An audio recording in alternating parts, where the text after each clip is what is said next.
अस्सलाम वालेकुम शराय दोस्तों से मैं हूं अब्दुल क़य्यूम सिद्दीकी और आप हैं AQS के साथ। मेरे साथ हैं नासिर इकबाल और हसनात मलिक। आज बात करेंगे ये इलेक्शन वाला केस और फिर उसके बाद फैज़ाबाद धरना केस। इसमें एक ख़बर जो है वो हमसे स्किप हो गई, उसके ऊपर हम बात नहीं कर सके, और वो ये थी कि इस दौरान में सुप्रीम कोर्ट बार एसोसिएशन के इंतखाबात हुए और इसमें जो इस वक्त बरसरे इक़्तिदार ग्रुप था आबिद ज़ुबैरी या हामिद खान ग्रुप, उसको शिकस्त हुई और आसमा जहांगीर ग्रुप के उम्मीदवार बैरिस्टर शहजाद शौकत जो हैं वो सदर मुंतखब हुए। ये कितनी बड़ी तब्दीली है, क्योंकि हम ये देखते हैं, तासुर ये सामने आ रहा था कि पाकिस्तान के वकला के अंदर जो है वो पाकिस्तान तहरीक इंसाफ के वकला की बहुत ज़्यादा अक्सरियत है। बहुत जगह हमें नज़र, इतने सारे वकला कभी इधर होते थे कभी उधर होते थे, लेकिन जो पाकिस्तान के वकला की क्रीम है, एपेक्स जो नुमाइंदे बॉडी है सुप्रीम कोर्ट ऑफ पाकिस्तान की, सुप्रीम कोर्ट बार एसोसिएशन,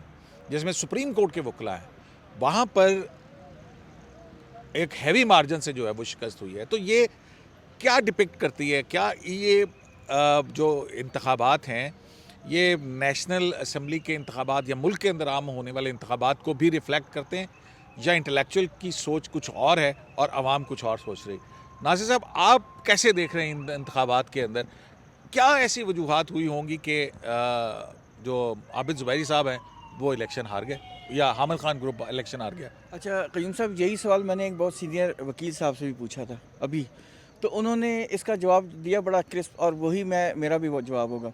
उन्होंने ये कहा कि ये नवाज़ शरीफ साहब के आने का असर है, कि वो ये कह रहे थे कि जो जब से नवाज़ शरीफ आए हैं चीज़ें बदलनी शुरू हो गई हैं, आपको एनवायरनमेंट में चेंज नज़र आना शुरू हो गया है, और ये जो इलेक्शन है ये वन ऑफ द चेंज है। आपको पता है कि देखें, वैसे तो पाकिस्तान बार काउंसिल सबसे बड़ी वकला की तंजीम है, लेकिन ये अम्ब्रेला है, वो रेगुलेटरी मैटर्स, डिसिप्लिनरी मैटर्स और इनडायरेक्ट आते हैं हाँ, उसमें, मतलब पहले बार एसोसिएशन है, बिल्कुल बिल्कुल बार लेकिन जो वहाँ से वो मेंबर बनते हैं। लेकिन सुप्रीम कोर्ट बार एसोसिएशन को एलीट बार एसोसिएशन समझा जाता है, और ये पॉलिटिकली बड़ी एक्टिव बार है। इनका बड़ा रोल होता है हर किस्म के मामलात में, डिसीजन मेकिंग में, और इनको हमेशा अहमियत दी जाती है। जब भी कोई बड़ी डिसीजन या डेवलपमेंट होती है तो सुप्रीम कोर्ट बार से भी मशवरा लिया जाता है। और आपको पता है कि जब सुप्रीम कोर्ट बार या पाकिस्तान बार काउंसिल कोई पिटीशन फाइल करे सुप्रीम कोर्ट की, अगर हद तक हम देखें तो इनको प्रेफरेंस भी मिलती है, तो इनका बड़ा रोल है। और देखें उसमें अगर शहजाद शौकत साहब जीत गए हैं और अच्छी खासे मार्जिन से जीते हैं, 1700 कुछ उनके वोट हैं टोटल। हाँ, 1762 के करीब, हाँ, 462 की लीड है और मियां तो अब्दुल कद्दूस साहब की। तो आप देखें, एक ज़माने में तो ये बात चल रही थी कि पीटीआई के अलावा कोई पार्टी जीत ही नहीं सकती, और पीटीआई जिसके सर पे हाथ डालती थी वो पार्टी सुरखरू होती थी। लेकिन आपने अपनी आंखों से देखा है कि अभी पॉलिटिकल पार्टी उतनी हद तक एंट्रेंच, अभी तो प्रोसेस शुरू होगा ना इलेक्शन का, इतनी ज़्यादा एक्टिव भी नहीं है, लेकिन उसका ये असर आपको नज़र आ गया। तो आप ये कह रहे हैं कि ये जो है ये एक बैरोमीटर है नेशनल पॉलिटिक्स के मेरा हवाले से? ख्याल है कि एक बैरोमीटर आप इसको कह सकते हैं कि चीज़ें बदलनी शुरू हो गई हैं। अच्छा हसनात, ये वाक़तन ऐसा है या अपनी वकला की धड़ों की अपनी भी जो है ना वो एक पॉलिटिक्स है, ठीक है? उसके अंदर ना सिर्फ वकला के धड़े बल्कि जजेस के चैम्बर्स तक इन्वॉल्व होते हैं इसमें, ठीक है? ये किस हद तक आपको ये, आपके ख्याल में क्या हुआ क्या है? ये एक अचानक से ये सरप्राइज़ था या क्या हुआ? एहसन भून और आज़म नज़ीर तारण ने बड़ी मेहनत की और हामिद खान साहब क्या उस तरह से एक्टिव नज़र नहीं आए? देखें क़य्यूम साहब, मल्टीपल फैक्टर हैं। नवाज़ शरीफ साहब का फैक्टर होगा लाहौर में ख़ासकर बड़ा होगा, लेकिन और भी बड़े फैक्टर हैं। एक तो ये है कि जिस तरह आपने बताया, बरसर इक़्तिदार group Abid Zubairi Supreme court Bar के सदर थे। हालांकि 17 मेंबरान में से 10 मेंबरान फिर भी इंडिपेंडेंट ग्रुप के थे सुप्रीम कोर्ट, लेकिन ड्राइविंग सीट पे क्योंकि सेक्रेटरी और सदर थे तो उनका ही रहा। प्लाटों का वकीलों को ये था कि डेवलपमेंट में कोई काम नहीं हुआ। आबिद ज़ुबैरी साहब ने फैसिलिटेशन तो पूरी फराम की पीटीआई को, जो भी पटिशन होती थी, जो भी वाया पटिंडा हाँ, वो प्रॉक्सी पटिशन, और फिर बंदयाल साहब के वो करीब थे। वो बंदयाल साहब और हमख्याल जजेस के आबिद ज़ुबैरी जो हैं वो करीब रहे हैं, प्रोफेशनल ग्रुप ज़्यादातर। इंडिपेंडेंट ग्रुप अगर आप देखें तो जिस दिन से जैसे काजी फैज़ के ख़िलाफ़ रेफरेंस फाइल हुआ है, उसके बाद हम देख रहे हैं कि उनके लोगों से बात हो तो अब उनकी जीत में इस्टेब्लिशमेंट का भी रोल है, नवाज शरीफ का भी रोल है, पीपल्स पार्टी का भी रोल है, लेकिन मेरा Establishment का कैसे रोल है? बिल्कुल है इस्टेब्लिशमेंट का। अगर आप कैसे? कहें कि नहीं, इस्टेब्लिशमेंट ने पूरा अपनी जहाँ जहाँ उनका असर रसूख था उन्होंने इंडिपेंडेंट ग्रुप को जितवाने की कोशिश की। इसमें कोई क्यूम साहब ये एक ओपन सीक्रेट है इसको, और ये हर दफ़ा होता है। देखिए पीटीआई मतलब इतना इम्पोर्टेंट बिल्कुल, है मैं कह रहा सुप्रीम हूं कि कोर्ट बार का इलेक्शन। हर दफ़ा होता है, इस दफ़ा बहुत ज़्यादा था। हर दफ़ा होता है, लतीफ़ अफरीदी साहब को हरवाने की पूरी कोशिश थी, उस वक्त इंडिपेंडेंट ग्रुप जीत गया था। हर दफ़ा इस्टेब्लिशमेंट देखती है बंदा कौन है। तो लेकिन इस दफ़ा अमूमी तौर पे तो हमने देखा है कि शेख सुप्रीम शाहीन कोर्ट साहब बार जब थे। का जो इलेक्शन है वो एंटी एस्टेब्लिशमेंट होता है, नहीं, एंटी एस्टेब्लिशमेंट वकला की सोच का होता है। अब इफ्तिखार मोहम्मद चौधरी के दौर से शुरू हो जाए, जी जी जी बिल्कुल। ठीक है, और आसमा वहाँ पे ग्रुप- सुप्रीम कोर्ट आसमा ग्रुप तो आसमा मशहूर- आसमा ग्रुप जो है वो तो मशहूरी से मशहूरी इसलिए अच्छा, है। उसकी मैं तो- वही बता रहा हूँ ना कि मल्टीपल, एक तो उन्होंने काम उस तरह डेवलपमेंट का नहीं हुआ। लाहौर में प्रोफेशनल ग्रुप जो हामिद खान ग्रुप है वहाँ तकसीम है। बताया जा रहा है इश्तियाक साहब, शफकत चौहान, शफकत चौहान और 2-3 और लोग भी कैंडिडेट थे, उन्होंने कोई इंटरेस्ट भी नहीं लिया। कुछ लोग कहते हैं उनमें से कुछ ने इधर वोट दिए। फिर आज़म ताड़ ने और एहसन बून ने बहुत ज़्यादा मेहनत की इस दफ़ा। फिर एक और बात थी, वो ये थी कि जो प्रोफेशनल ग्रुप थे उनमें पिछली दफ़ा ये होता था कि जो लोग पीटीआई को वोट नहीं दे रहे होते थे, हसन न्याजी फोकल पर्सन थे। आप ज़ुबैरी फ़ोन करते थे, वो जी, तो वो कहते मामू इमरान खान आप यानी मामू फ़ोन करें जी कि फ़लाँ बंदा बाबर अमान नहीं दे रहा, अली ज़फ़र नहीं दे रहा। तो इनको इमरान खान ने पाबंद किया था। पीटीआई का पिछली दफ़ा 99% यानी 100 में से 99% वोट जो था वो सारा आबिद ज़ुबैरी को पड़ा। इस दफ़ा अली ज़फ़र साहब से पूछें या और जो वकील हैं उन्होंने ब्रिस्टर इनको शहजाद शौकत को दिया। फिर ये ब्रिस्टर से, ब्रिस्टर का 100 वोट है, और ये इंटीग्रिटी कॉम्पिटेंसी वाइज इनका नाम ज़्यादा है कि कॉम्पिटेंसी भी देखते जाए कि कौन ज़्यादा प्रोफेशनल है, कौन बड़े केसेस में पेश होता रहा है। गो के डस्का केस में ये पीटीआई के वकील थे मेरा ख्याल है, मुझे याद आ। डस्का केस में नहीं, डस्का केस में ये थे सही बल्कि इलेक्शन में, ये थे इलेक्शन मैटर में वो जो हुआ था ना जहांगीर तरीन और वो उनका जो सा था इलेक्शन, नहीं वो हाँ वो कौन से जहांगीर तरीन और एक वो कोई समथिंग सदीक बलोच, उसमें ये जहांगीर तरीन के वैसे मैंने देखा कि इलेक्शन मैटर में बहुत ज़्यादा पेश होते रहे। हाँ, इलेक्शन सारा मैटर में इनका जो grip रही करियर है ज़्यादातर उसमें। इलेक्शन मैटर में, इलेक्शन मैटर के वाले से। तो ये मैं कह रहा हूँ कि मल्टीपल फैक्टर उनमें थे। तो और जीत इनकी पूरे ग्रुप, इनका सेक्रेटरी भी जीत गया। हालांकि सलमान जो प्रोफेशनल ग्रुप के सेक्रेटरी थे, वो बताया जा रहा है महमूद अख्तर शाहिद सदीकी जो सुप्रीम कोर्ट के जज थे, उनके बेटे थे, वो कुछ वोटों से आ रहे हैं, 74 वोटों से। वजह ये थी कि जो ये इमरान शाह साहब हैं, ये दूसरी दफ़ा रिपीट कर रहे थे। लाहौर में इनको 150 की हार पड़ी है शाह साहब, लेकिन उन्होंने इस्लामाबाद से कवर कर ली। अच्छा, क्योंकि इनकी इधर से- नासिर अच्छा, एक और फैक्टर भी है, एक और फैक्टर भी लतीफ़ है। खोसा के बेटे शबाज खोसा वो जीत गए बड़े मार्जिन से, हाँ। Additional secretary. उसकी वजह मेरा ख्याल है जिन लोगों ने खोसा साहब को वोट नहीं दिया, उन्होंने कहा कि इस दफ़ा दे दें। और अच्छा, ये वैसे भी वो इंटरेस्टिंग अच्छे है ना। इंसान है शहबाज हाँ। खोसा। लेकिन एक बात मैं नहीं, आपको एक नहीं, मुझे मेरा सवाल नासिर साहब, हम ये देखते हैं पूरे मुल्क के तकरीबन तमाम बड़े शहरों के अंदर जहाँ जहाँ वोट है, मतलब बन्नू से सिर्फ एक वोट मिला। बन्नू तो जो है ना, हाँ, स्टेशन ठीक है, बनाया पाकिस्तान बार कौंसिल, लेकिन अच्छा। पाकिस्तान बार कौंसिल है किसके पास? इंडिपेंडेंट ग्रुप के पास, हाँ, और उसमें उसका बड़ा रोल होता है। हाँ। अच्छा, कोयटा के अंदर जो है वहाँ से जो है वो मियाँ अब्दुल कुद्दूस को कुछ बर्तरी हासिल है, अली अहमद लेकिन कुद्दूस बाकी हर जगह, हर स्टेशन में, कराची, कराची से नहीं, लाहौर, कराची से हार पड़ी है। कराची से आ रहे हैं कराची से कुछ कितने वोट से? उसमें वजह 15-20 वोट हैं। उसकी वजह ये भी है सलाउद्दीन और मुनीर मलिक साहब वो प्रोफेशनल ग्रुप के साथ थ्रू उर्दू से थे उधर, हाँ। ठीक है, वो हामिद खान ग्रुप, वो तो रशीद अपने, रिजवी और हाँ, वो उधर थे। तो नाज़िर साहब, ये जो बार का रोल है वो कॉन्स्टिट्यूशनलिज्म के लिए बड़ा अहम होता है, तो आपको क्या लगता है कि देखिए ना, पहले दो बात करूँगा फिर आपके सवाल पे आऊँगा। आप ये कह रहे हैं ना कि शहजाद शौकत क्यों जीते। देखिए, मैं जब इलेक्शन हो रहे थे, मैंने बेशुमार यहाँ वकील थे, मैंने बेशुमार वकीलों से पूछा कि आपने कुद्दूस साहब कैसे आदमी है, मैं उनको नहीं जानता। मेजॉरिटी ने कहा हम भी नहीं जानते। पहली बात तो ये। दूसरा, शहजाद शौकत प्रोफेशनली बहुत साउंड हैं और लोग उनको जानते हैं, वो केसेस में अपीयर होते हैं, ठीक है। दूसरा, जो आपने एक बात की, वन ऑफ द फैक्टर, तो आपको पता है शहजाद शौकत साहब, आपको भी ये आपके इल्म में है कि जस्टिस बंदयाल के भी बहुत करीब थे।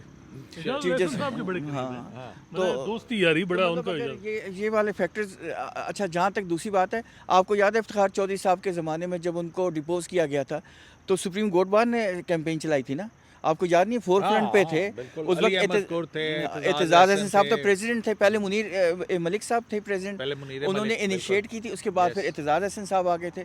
तो अली अहमद कुर्द बने। तो कितना पूरे पाकिस्तान में supreme court bar association Iftikhar Chaudhry साहब को लेके जाया करती थी, बारों से एड्रेस करवाती थी, लोगों को अपने साथ मिलाती थी। मतलब कहने का इनका बड़ा रोल है, पॉलिटिकल रोल। और डेमोक्रेसी के लिए जब मुशर्रफ साहब के ख़िलाफ़ जब शुरू हुआ था, जब मतलब कैंपेन शुरू हुई थी, वैसे तो मतलब इफ्तिखार चौधरी साहब को जब डिपोज किया गया था उसी वक्त शुरू की थी, तो ये सुप्रीम कोर्ट बार सबसे आगे थी ना। मतलब मुशर्रफ साहब के ख़िलाफ़ जो शुरू किया गया था, मतलब वकला की, हाँ बिल्कुल, वकला की तो इनका बड़ा रोल है। मतलब ये नहीं, वकला तो हमेशा कॉन्स्टिट्यूशनलिज्म और रूल ऑफ लॉ के ऊपर बिलीव करते हैं, और ये हमेशा ये बॉडी है कि जब से कायम हुई है कोई ऐसा नहीं हुआ कि वहाँ पे इलेक्शन ना हो। बिल्कुल। तो नासिर साहब, क्या ये भी हो सकता है कि बैरिस्टर शहजाद शौकत जो हैं वो एक प्रोफेशनल हैं, और शायद वकला जो हैं इस बात से कि यार ये जो बार एसोसिएशन ने मुख्तलिफ जो पॉलिटिकल रोल इख्तियार कर लिए हैं, क्या उसकी भी वजह हो सकती है? देखिए, हर वकील में हर पार्टी में, पॉलिटिकल पार्टी में वकील होते हैं, और वकील हर डिफरेंट किस्म के पॉलिटिकल उसमें होते हैं। लेकिन जब बार एसोसिएशन की बात हो तो फिर पॉलिटिक्स को अलग रखनी चाहिए। कयूम साहब और चीज़ थी, वो ये थी कि आबिद साकी ने, आपको याद हो, उन्होंने ग्रुप अलहदा बना दी। उन्होंने कहा जी नज़रियाती तौर पे हम आसमा ग्रुप, और ये नून लीग की लीगल विंग बन गया इंडिपेंडेंट ग्रुप। उनका ये कहना है कि जब आजम ताड़ लॉ मिनिस्टर बने थे तो पिछले जो ग्रुप के दोस्त थे उनको चाहिए था कि इंडिपेंडेंट रखते बार। उनके बकौल ये है कि पाकिस्तान बार कौंसल और ये लोग जो हैं इनको किया गया, आपने पॉलिटिक्स में इन्वॉल्व किया और पीडीएम की सपोर्ट की। हालांकि आबिद साकी साहब खुद पीपल्स पार्टी से तल्लक है, और माजी में जब आपको याद होगा गुलजार साहब ने जब कोविड के केसेस में पंजाब सिंध गवर्नमेंट के हवाले से कुछ रिमार्क दिए थे तो बड़ी सख्त उन्होंने प्रेस कॉन्फ्रेंस की थी कि जी गुलजार साहब को चीफ मिनिस्टर बना दें वहाँ। तो वो खैर आबिद साकी साहब, उन्होंने ये बात मेरी उनसे हुई थी तो उन्होंने कहा जी वोट मैंने शहजाद शौकत को ही देना है, क्योंकि हमने अभी नहीं, लेकिन ये है कि अगले साल से हम आज़ाद अलहदा होंगे। लेकिन वजह ये मेरा ख्याल है वो इख्लाफ छोटे मोटे रहते हैं।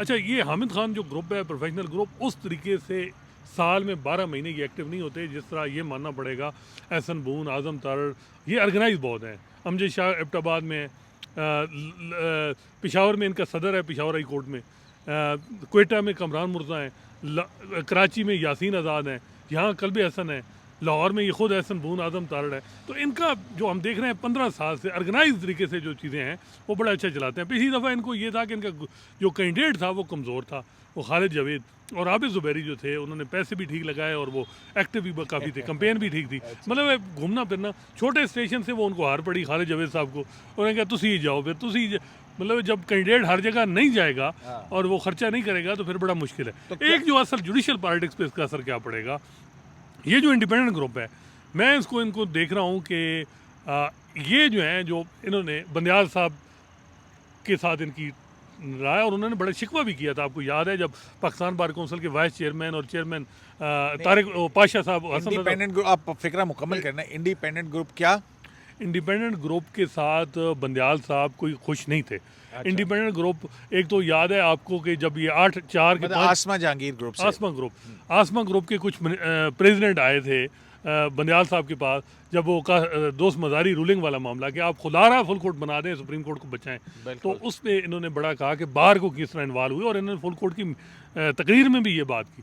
फिर हसन रजा पाशा साहब ने कहा कि आप आपस में अपने मामला ठीक करें, तो उन्होंने कहा आप लोग, मुझे आबिद ज़ुबैरी मेरे साथ रब्ते में है, आप लोग तो ये हैं वो हैं। तो इंडिपेंडेंट ग्रुप जो है वो ज़्यादातर काजी फ़ाइसा साहब की सपोर्ट में रहा है, और उनकी जब भी तकारीर उनका मौका मिला तो उन्होंने जस्टिस काजी फ़ाइसा की सपोर्ट की, उनकी जूरिस्प्रूडेंस की।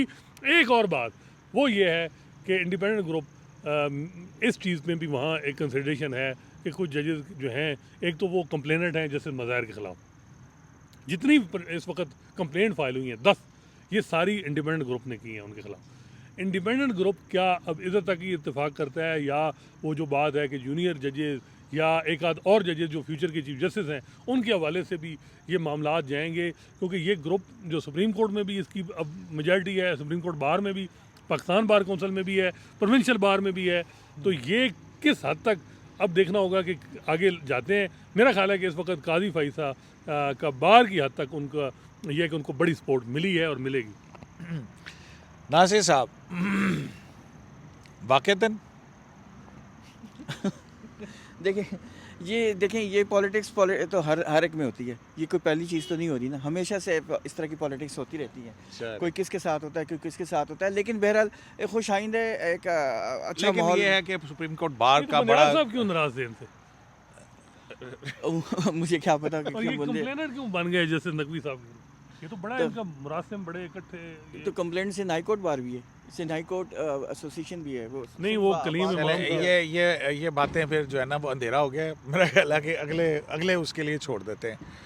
तो जनाब, सुप्रीम कोर्ट बार के इंतखाबात के हवाले से बहुत सारे फैक्टर्स हैं, जहाँ पर ये फैक्टर है, सियासी मंजरनामा तब्दील होने का भी फैक्टर है।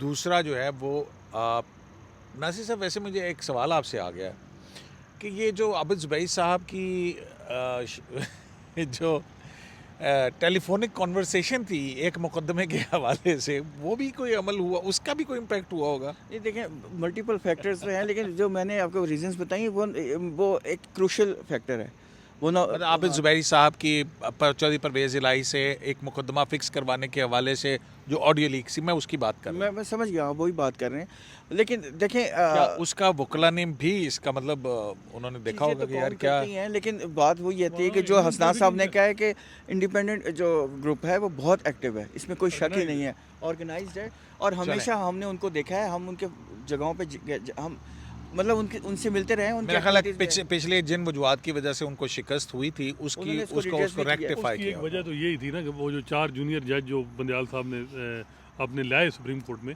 तो उसका भी रिएक्शन था। वो चलें। मूली की वजह से कुर्बानी तो मिली ना, इंडिपेंडेंट ग्रुप ने दी हाँ। थी। शराय दस्तूर से अब्दुल कीम सिद्दीकी को AQS लाइव से इजाज़त दीजिए। अल्लाह निगहबान। और अगर बैरिस्टर शहजाद शौकत हमारे साथ जैसे ही मुलाकात होती है, हम उनसे भी पूछेंगे कि उनकी कामयाबी की वजह क्या थी, और अगर आबिद ज़ुबैरी साहब टकरे तो उनसे पूछेंगे कि उनके ग्रुप की नाकामी की क्या वजूहत थी। अल्लाह निगहबान।